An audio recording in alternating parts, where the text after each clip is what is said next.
How to insert a table in MS Word.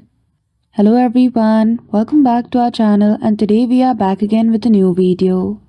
So without any delay, let's get into it. For that, firstly open MS Word document, click on Insert and go to Table. You can manually insert a table by choosing the number of rows and column. Or the next method is to simply draw a column using this pane feature provided by the MS Word. Now the third method is to simply customize the table which you want in your document. So simply go to Insert again and go to Table.